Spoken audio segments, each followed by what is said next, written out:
राष्ट्र सेवा में आपका बहुत बहुत स्वागत है। आज हम हिस्ट्री के सेकंड पार्ट में यहाँ पे फिर से कंटिन्यू करने वाले हैं, जिसमें वैदिक टर्म्स को ही हम डिस्कस करेंगे जो हमने पिछली क्लास में भी डिस्कस किया था। बिना टाइम वेस्ट किए हम यहाँ पे शुरू करते हैं। कुछ इकोनॉमिक टर्म्स हम यहाँ पे डिस्कस करने वाले हैं, तो जिसमें से हमारी फर्स्ट टर्म जो होने वाली है, दिस इज हिरण्य। हिरण्य जो टर्म है हमें काफ़ी कॉमनली मिलती है जब हम वैदिक संस्कृति की बात करते हैं, जिसका मतलब होता है गोल्ड। जैसे हमने पहले भी पिछले लेक्चर में हमने किया था कि अयास कॉपर को कहा जाता है, वैसे ही गोल्ड के लिए जो वर्ड यूज किया गया है दैट इज हिरण्य। हिरण्य से जुड़ा अगर कॉन्सेप्ट हम देखें तो यहाँ पे हिरण्य गर्भ करके भी एक कॉन्सेप्ट है जो कि वैदिक सिस्टम के लिए काफी इंपॉर्टेंट था। हिरण्य गर्भ, गोल्डन वूम्ब कहा जाता है इसको, और ये एक रीति भी थी, एक रिचुअल भी था। आप यज्ञ की तरह इसको समझ सकते हैं, जिसमें एक आर्य हिरण्य गर्भ का यज्ञ करके अपने आप को क्षत्रिय की तरह कहीं ना कहीं अपना पुनर्जन्म अपना कर सकता है। तो ये एक इंपॉर्टेंट यज्ञ और एक रीति भी थी। सेकंड टर्म पे आते हैं, डेट इज आरा, डेट इज स्पोक्स। अभी बहुत इंपॉर्टेंट एक टेक्नोलॉजिकल एस्पेक्ट था जब हम आयरन्स की बात करते हैं। हड़प्पन टाइम में हमारे पास जो व्हील्स थे वो सॉलिड व्हील्स थे, मतलब पूरे का पूरा गोल, अगर हम गोल शेप की बात करें तो पूरा का पूरा एक सॉलिड व्हील होता था, जिसमें अंदर भी पूरा एक सॉलिड मटेरियल यहाँ पे भरा होता था। जैसे अगर पत्थर है तो पूरे का पूरा पत्थर का ही वो एक गोल गोल एक मटेरियल है। आप इस तरीके से इसको समझ सकते हैं। जितना सॉलिड व्हील आप यूज करेंगे उतना ही हैवियर और इनएफिशिएंट होगा वो यूज करने में। लेकिन जब हम स्पोक्स की बात करते हैं तो स्पोक्स कुछ इस तरीके से आपको दिखते हैं। आपने साइकिल्स या इवन जो आपकी कार्स होती हैं, फिर बाकी जो व्हीकल्स होते हैं, उसमें आपने बहुत कॉमनली ये चीजें ऑब्जर्व की होंगी कि जो मेन जो टायर होता है वो बाहर बाहर ही होते हैं, अंदर इस तरह के स्पोक्स होते हैं। तो ये जो स्पोक्स होते हैं इसको आरा कहा जाता है, और जो स्पोक वाली जो टेक्नोलॉजी है इसको आर्यन्स ही इंडिया में लेके आए थे। इससे जो हमारी ट्रांसपोर्टेशन है वो काफ़ी ज़्यादा एफिशिएंट हो जाती है। तो एफिशिएंसी अगर हम देखें तो it increases to a great extent. अब तीसरा जो कॉन्सेप्ट है वो इसी से जुड़ा हुआ है, डेट इज नभ्य, डेट इज नेव। नाभि जैसे हम अपनी नेवल को कहते हैं, वैसे ही स्पोक्स जहां पे आके मिलते हैं, जो सेंटर होता है जहां से स्पोक्स निकलते हैं, डेट इज कॉल्ड नभ्य। चौथा हमारे पास टर्म है अनास, जिसको कार्ट भी कहा जाता है। अनास मीन्स एक ठेला या फिर रेडी, जिसको बैल के साथ या इवन कैमल के साथ ज्वाइन करके उसका इरिगेशन में या फिर एग्रीकल्चर में यूज किया जाता है। जब लेटर वैदिक एज आई तो वहां पे एग्रीकल्चर एक मेन प्रधान एक इकोनॉमिक एक्टिविटी हो गई थी, इसलिए एग्रीकल्चर से जुड़ी बहुत सारी टर्म्स हमें जो संस्कृत की हैं वो लेटर वैदिक पीरियड से कहीं ना कहीं आती हैं। ऊष्ट, ऊष्ट कैमल के लिए वर्ड है जो यूज किया जाता है। और आपने ऊष्टासन भी सुना होगा, जो कि एक योग आसन है, ऊष्टासन, जिसको हम कैमल पोज भी कहते हैं। तो कैमल्स के साथ भी कार्ट्स ज्वाइन किए जाते थे जहां जहां पे कैमल्स अवेलेबल थे। दैट मीन्स बहुत ही एक ऑब्वियस सी बात हो जाती है कि राजस्थान वाली जगह पे। तो जब हम आर्यन्स की बात करते हैं तो कैमल्स के बारे में भी ठीक ठाक नॉलेज इन लोगों के पास थी।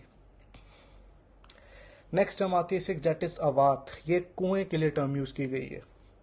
अब कुआं डोमेस्टिक पर्पसेस के लिए भी यूज हो सकता है और इरिगेशन पर्पसेस के लिए भी यूज हो सकता है। तो इससे ये क्लियर हो जाता है कि कुआं जो कि है वैदिक आर्यन्स इसको यूज किया करते थे अपने domestic as well as agricultural purposes के लिए।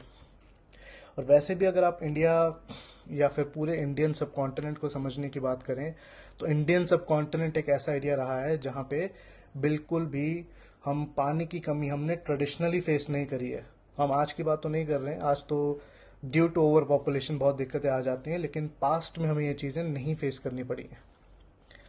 सो सेवन पे आते हैं, डेट इज लंगाला और सीरा, जो कि प्लाव के लिए या फिर हल के लिए यूज होता था। अब प्लाव जो कि हल है वो एग्रीकल्चर के लिए बहुत ही इंपॉर्टेंट इम्प्लीमेंट है। शुरुआत में जो हल होते थे वुड के होते थे, लेटर ऑन ये आयरन के भी बनने लगे। जो टिप होती है वो आयरन की बनने लगी, जिससे एग्रीकल्चरल टेक्नोलॉजी बहुत ज़्यादा एडवांस हुई, और जिसकी वजह से महाजनपद फेज में हम देखेंगे कि बहुत बड़े बड़े अर्बन सेंटर्स और बहुत न्यू प्रोसेसेस वहाँ पे डेवलप होते हैं। इसलिए दो वर्ड यूज किए गए हैं हल के लिए, सीरा और लंगाला। यहाँ पे बहुत इंपॉर्टेंट एक कॉन्सेप्ट क्या आ जाता है कि जो लंगाला है ये एक नॉन वैदिक टर्म है। सो लंगाला if we talk about it is a non Vedic term, जो कि पहले हमें नहीं दिखता है किसी भी वैदिक लिटरेचर में। जो सीरा है वो एक वैदिक टर्म है, जो लंगाला है that is a non Vedic term. अब यहाँ पे हमें यही समझ में आता है कि जब आर्यंस ने बाकी इंडियंस के साथ इंटरेक्ट करा होगा कल्चरली, सोशली, इकोनॉमिकली, तो उनके भी बड़े कंसेप्ट उठाए होंगे और उनसे भी बहुत चीज़ें सीखी होंगी अगर उन्होंने सिखाई भी हैं। सो लंगाला इज दैट एग्जाम्पल कि कैसे जो नेटिव इंडियन इंडियन कल्चर होगा आर्यंस के टाइम पे, कैसे उनसे भी आर्यंस ने काफ़ी चीज़ें सीखी हैं। ओके, अब कुछ और टर्म्स करते हैं। एट टर्म इज योर क्षेत्र। अब कुछ ऐसे टर्म्स होती हैं, कुछ ऐसे वर्ड्स होते हैं जिसके मायने टाइम टू टाइम बदलते हैं। अगर हम आज क्षेत्र की बात करें तो क्षेत्र हम किसी भी टेरिटरी को बोल देंगे, किसी भी एरिया को बोल देंगे। इवन क्षेत्र हम अपने ऑक्यूपाइड टेरिटरीज के लिए भी इस्तेमाल कर लेते हैं, लेकिन उस टाइम पे क्षेत्र सिर्फ एक कल्टिवेटेड फील्ड को कहते थे। तो क्षेत्र अगर हम बात करें तो एक एग्रीकल्चरल, ये एक नेम था, ये एक एग्रीकल्चर से जुड़ा हुआ एक वर्ड था, जिसमें जहाँ पे खेती की गई है उसी लैंड को क्षेत्र बोला जाता था। इसी से जुड़ा हुआ वर्ड अगर हम देखें तो वो है कृषि। कृषि बोलते हैं एक्ट ऑफ प्लोइंग।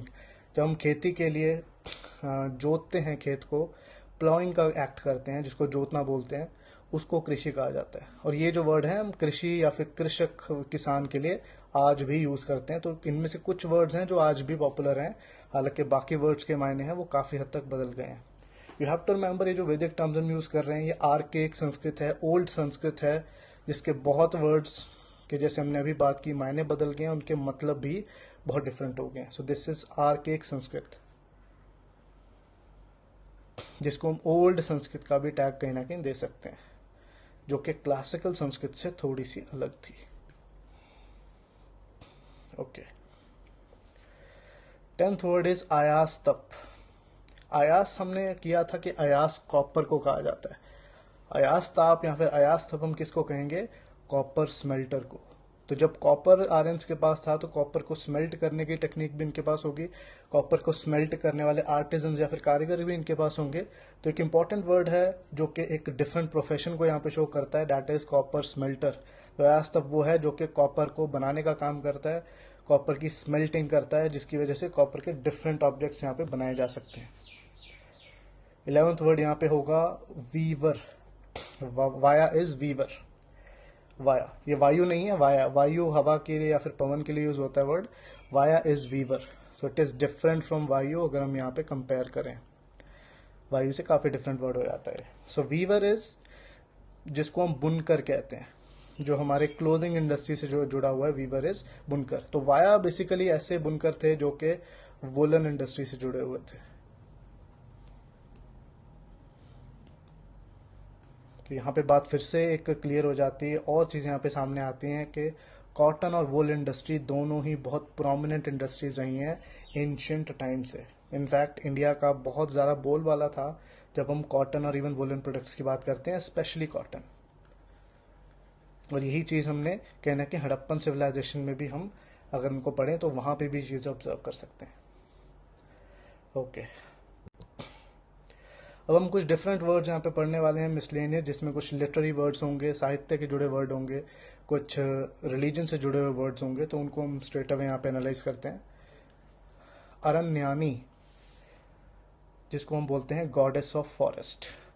अरण्य एक ऐसा वर्ड है जो कि संस्कृत वर्ड है जो कि फॉरेस्ट के लिए यूज किया गया। अरण्य, छत्तीसगढ़ में एक फॉरेस्ट रेंज है जिसको दंडक अरण्य भी कहा जाता है।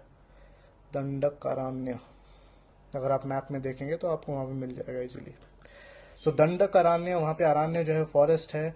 उसी तरीके से वैदिक टाइम पे गॉडेस होती थी जो कि फॉरेस्ट की करता धरता थी, वहां की रखवाली करती थी, जिनको अरण्यी कहा जाता था। तो वो ये सीधा वर्ड अरण्य से आता है, उसी से गॉडेस ऑफ फॉरेस्ट का जो वर्ड है ये भी डेराइव हो जाता है कहीं ना कहीं। और इसी से जुड़ा हुआ एक और वर्ड है that is Aranyak. Aranyak means forest books.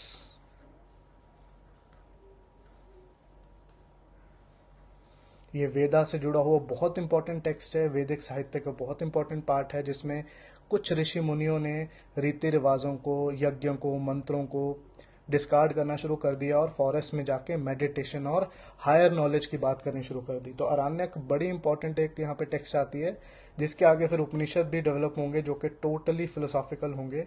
तो उसकी शुरुआत जो स्पिरिचुअलिटी की होती है और आरण्यक से होती है, अगेन जिसका फॉरेस्ट से ही लेना देना है। ओके, तो सेकंड वर्ड पे हम आते हैं, दैट इज श्रुति। श्रुति आजकल बहुत कॉमन लड़कियों के नाम होते हैं, बट इसका अगर वर्ड जानेंगे तो वर्ड बहुत ही सैक्रेड वर्ड है आर्यंस के लिए। तो श्रुति का मतलब है वो पवित्र वर्ड्स, वो पवित्र मंत्र, ऐसी पवित्र या फिर पावन चीजें जो कि सीधा ब्रह्म से या ईश्वर से आ रही हैं। तो श्रुति वो लिटरेचर है, वो वैदिक लिटरेचर का पार्ट है जो बहुत ही महान ऋषि मुनियों ने, जैसे भरद्वाज ऋषि हुए हैं, अत्रि ऋषि हुए हैं, उन्होंने सीधा ही यू कैन से गॉड से या ब्रह्म से ही वो ज्ञान कहीं ना कहीं प्राप्त किया है। तो श्रुति इज दैट वर्ड, श्रुति वो मंत्राज हैं, वो चीजें हैं जो हमारे ऋषि मुनियों ने सीधा डिवाइन पावर से ही लिए हैं। श्रुति में 4 टेक्स्ट आते हैं। अगर हम वैदिक श्रुति की बात करें तो उसमें 4 चीजें शामिल होती हैं, दैट इज वेद, ब्राह्मणा, आरण्यक जिसकी हमने अभी बात की, तो चौथा अगर मैं नीचे लिखूं दैट इज उपनिषद। तो ये वैदिक लिटरेचर का बहुत इंपॉर्टेंट हिस्सा है। तो इन 4 को छोड़ के सारी चीजें नॉन श्रुति हैं या फिर स्मृति में आ जाती हैं। तो सबसे इंपॉर्टेंट जो वैदिक लिटरेचर का पार्ट है वो श्रुति में ही आता है, जिसमें वेद, ब्राह्मणा, आरण्यक और उपनिषद शामिल है। और उपनिषद को ही वेदांत कहा जाता है, जिसका ये मतलब है कि वेदों का हाईएस्ट डेवलपमेंट उपनिषद में दिया है, ना कि किसी और टेक्स्ट में। इसीलिए उपनिषद को सबसे ऊपर जो स्थान है वो हासिल है जबकि हम वैदिक रिलीजन या फिर लिटरेचर की बात करते हैं। ओके, उसके बाद थर्ड पे आते हैं, दैट इज स्मृति। श्रुति के अलावा जो भी वैदिक लिटरेचर का पार्ट है उसको हम स्मृति में डाल देते हैं। स्मृति का मतलब होता है जो भी चीज हम स्मरण कर सकते हैं या फिर याद कर सकते हैं। लेकिन अगर इसका लिटरल मीनिंग हम छोड़ दें तो स्मृति का वो मतलब है, ये वो रिलीजियस लिटरेचर है जो कि कुछ ऋषि मुनियों ने लिखी है और जिसमें कुछ कमियां भी हो सकती हैं, तो इसको गॉड से रिलेट नहीं किया गया है। तो स्मृति है वो ह्यूमंस का ही काम है और वो शॉर्ट सेंटेंसेस में आपको मिलती हैं, जिसको सूत्र कहा जाता है। सूत्र वर्ड हमें एंशिएंट हिस्ट्री में काफी पढ़ने को मिलता है। सूत्र एक्चुअल में एक धागे को कहते हैं, लेकिन जब हम बुक्स के लिए भी ये वर्ड यूज करते हैं, दैट मीन्स कि उस बुक्स में या फिर पर्टिकुलर बुक में सूत्रों की तरह लिखा गया है। दैट मीन्स कि छोटे छोटे सेंटेंसेस में लिखा गया है। So that is also known as sutra. So स्मृति का वो मतलब है कि ये किसी पर्टिकुलर ऋषि मुनि ने, किसी पर्टिकुलर स्कॉलर ने लिखा है अपने हिसाब से, वैदिक संस्कृति के हिसाब से, लेकिन वो डिवाइन नहीं है, वो सीधा डिवाइन पावर या फिर ईश्वर से नहीं आए हैं, वो अपनी नॉलेज से भी डिराइव्ड हैं, तो उसमें कुछ कमियां भी हो सकती हैं। तो स्मृति में सारे के सारे धर्मशास्त्र, जिसमें मनुस्मृति जो कि कंट्रोवर्शियल टेक्स्ट माना जाता है वो भी आ जाता है, वेदांग इसमें आ जाते हैं, उपवेद इसमें आ जाते हैं, पुराण इसमें आ जाते हैं। तो इन चारों को छोड़ के जो कि श्रुति में है, सारी चीजें स्मृति में ही आ जाती हैं। ओके, फोर्थ इज उपनिषद। उपनिषद की हम थोड़ी सी बात ऑलरेडी कर चुके हैं। उपनिषद सबसे ज्यादा हाईली फिलोसॉफिकल और स्पिरिचुअल टेक्स्ट हैं आर्यंस के लिए। वेदांत भी इसको बोला जाता है और इंडिया ने दुनिया को स्पिरिचुअलिटी सिखाने का जो काम किया है उसका जो आधार है वो उपनिषद है। सबसे इंपॉर्टेंट उपनिषद यहाँ पे हमारे पास छंदोग्य है, छंदोग्य और बृहदारण्यक। ये सबसे पुराने उपनिषद हैं जो कि लेटर वैदिक के ईरा के दौरान लिखे गए और सबसे ज्यादा हाईली स्पिरिचुअल टेक्स्ट इनको माना जाता है। पूरी इंडिया की जो स्पिरिचुअलिटी और फिलॉसफी है वो कहीं ना कहीं यहीं से फ्लो करती है। तो उपनिषद को ही वेदांत कहा जाता है, वेदों का हाईएस्ट डेवलपमेंट कहा जाता है, वेदों का अंत कहा जाता है, क्योंकि highly philosophical, highly spiritual text हैं जो कि परम ज्ञान की बातें करते हैं। उपनिषद का लिटरल मीनिंग अगर हम जानना चाहेंगे तो इसका मतलब है किसी के पास बैठकर बहुत ही परम ज्ञान की या फिर बहुत ही डीप फिलोसॉफी का ज्ञान लेना। तो ईश्वर, आत्मा, आत्मा का ईश्वर के साथ क्या लिंक है, संसार क्या है, कर्म क्या है, भक्ति क्या है, इन सारी चीजों को बहुत डीपली एक्सप्लेन किया हुआ है उपनिषद में। ओके, फिफ्थ इज ब्राह्मणास, जो कि फिर से श्रुति का ही हिस्सा है। ब्राह्मणास का लिटरल मतलब होता है ब्राह्मणों के मुंह से निकला हुआ।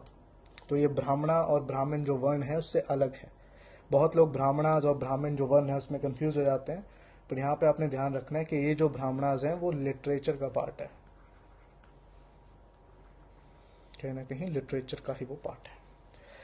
तो ब्राह्मणास हैं वो कमेंट्रीज हैं वेदास के ऊपर या फिर एक्सप्लेनेशंस। ये ब्राह्मणा हर वेद की हर चीज को एक्सप्लेन करता है सो दैट आगे कोई वेद पढ़ना चाहे उसके लिए आसान हो जाए। तो further explanation of Vedas Brahmanas में दी हुई है सो दैट आगे जो उनके बच्चे सीखेंगे वेदों को या उनके मंत्रों को पढ़ेंगे उनके लिए आसानी हो जाए। सो that is the Brahmanas. Okay, Vedang और उपवेदा भी दो चीजें आ गई हैं। तो वेदांग का यहाँ पे मतलब है वेदों के अंग या फिर लिम्स ऑफ वेदास। अब वेदांग और उपवेद दो ऐसी चीजें हैं, दो ऐसे कॉन्सेप्ट हैं जो कि बहुत सिमिलर लग रहे हैं, लेकिन एक्चुअल में इनमें डिफरेंसेस काफी हैं। वेदांग है वो 6 है नंबर में। ये वो वेदों के अंग हैं जिसकी वजह से हम संस्कृत लैंग्वेज को पढ़ पाते हैं, संस्कृत को समझ पाते हैं। फॉर एग्जाम्पल व्याकरण, जिसको हम ग्रामर बोल देते हैं, पोएट्री, जिसको हम छंद बोल सकते हैं संस्कृत में, देन वी हैव शिक्षा, जिसको हम फोनेटिक्स बोलते हैं। फोनेटिक्स का मतलब है कि किसी भी लैंग्वेज की साउंड को स्टडी करना, संस्कृत की साउंड को स्टडी करना, क्योंकि यहाँ हम संस्कृत की बात कर रहे हैं। तो वो सारे डिसिप्लिन जिससे आप तो संस्कृत अच्छे से पढ़ सकते हो, जिससे आप वेद अच्छे से समझ सकते हो, डैट इज वेदांग, जो कि 6 इन नंबर है, 6 इन नंबर है। देन उपवेद, उपवेद वो डिफरेंट सब्जेक्ट्स हैं, सब्सिडरी सब्जेक्ट्स हैं जो कि वेदों से फर्दर आगे डेवलप करके बनाए गए हैं। फॉर एग्जाम्पल ऋग्वेद का उपवेद आयुर्वेद माना जाता है। कई जगह यहाँ पे मतभेद भी है, कुछ अथर्ववेद के उपवेद को भी आयुर्वेद मानते हैं, बट जो ऑथेंटिक जो सोर्सेज हैं वहां से हमें यही चीज मालूम होती है। सो उपवेद अलग से डिसिप्लिन है जो कि वेदा से डिराइव्ड है। वेदांग वो हमारे सब्जेक्ट्स हैं जिसकी वजह से आप वेदों को पढ़ पाते हैं और वेदों को समझ पाते हैं, जैसे कि संस्कृत ग्रामर, पोएट्री की नॉलेज, एटिमोलॉजी जिसको हम निरुक्त कहते हैं, एंड सो ऑन। सो दोनों बाय द वे स्मृति का ही पार्ट है, अगर आपको कंफ्यूजन हो तो this is a part of Smriti only, और दोनों काफी डिफरेंट है जैसे हम यहाँ पे देख पा रहे हैं। ओके, उसके बाद हमारे पास वर्ड्स आते हैं अश्विन्स। अब ये वैदिक गॉड्स हैं अश्विन्स। आपने शायद महाभारत में नकुल और सहदेव का कैरेक्टर जरूर पढ़ा होगा। तो ये जो नकुल और सहदेव थे वो सारे पांडव देवताओं के बेटे थे, जैसे कि जो कुंती थी उनको जो वर मिला हुआ था। तो नकुल और सहदेव अश्विन के ही बेटे थे और ये भी ट्विन गॉड्स माने जाते हैं। ये जो वैदिक गॉड्स हैं वो मेडिसिन, हेल्थ, हमारी जो ब्रह्म मुहूर्त होता है उससे जुड़ी हुई चीज, तो ये जो डिपार्टमेंट्स हैं वो अश्विन के ही अंदर आते हैं। बट मेनली इनका जो लेना देना है वो मेडिसिन, हेल्थ और लाइफस्टाइल से है। इसीलिए हम देखते हैं कि महाभारत के जो कैरेक्टर्स हैं नकुल और सहदेव, ये बहुत अच्छे आयुर्वेद के एक्सपर्ट्स थे, बिकॉज अश्विन या फिर अश्विन कुमारों के ही बेटे थे। मारुत्स, अब मारुत्स स्टॉर्म डीटीज मानी जाती हैं, बहुत एग्रेसिव डीटीज मानी जाती हैं, जो कि रुद्र के बेटे थे, जो कि वैदिक ऋग्वेद के हिसाब से काफी ज्यादा नंबर थे, 20-27 से भी ज्यादा थे, जो कि आर्यंस को लड़ाइयों में काफी ज्यादा मॉरली हेल्प करते थे। तो मारुत्स यहाँ पे एग्रेसिव गॉड्स हैं, डीटीज हैं, जो कि वैदिक लोगों को हेल्प किया करती थी। अब 10th एक डिफरेंट टर्म आ जाती है, डेट इज अपूपा। अपूपा एक केक है, जैसे हरियाणा में एक चीज होती है जिसको हम घेवर बोल देते हैं। तो ये घेवर की तरह चीज होती थी जो कि आर्यन से बहुत ही खुश होके खाते थे, और ये अपूपा जो है वो किसी भी कॉमन केक के लिए भी इस्तेमाल हो जाता था। अगर आप डिफरेंट भी चीज बना रहे हैं तो उसको भी अपूपा ही बोल देते थे। तो बहुत ही इंपॉर्टेंट डेलिकेसी थी आर्यंस के लिए। सो आई होप आपने आज का सेशन यहाँ पे एंजॉय किया होगा, एंड काफ़ी न्यू वर्ड्स यहाँ पे आपको सीखने को मिले होंगे। एक और सेशन के साथ, डिफरेंट टॉपिक के साथ हम फिर से हाजिर होंगे। तब तक के लिए जय हिंद और अपना ख्याल रखिए।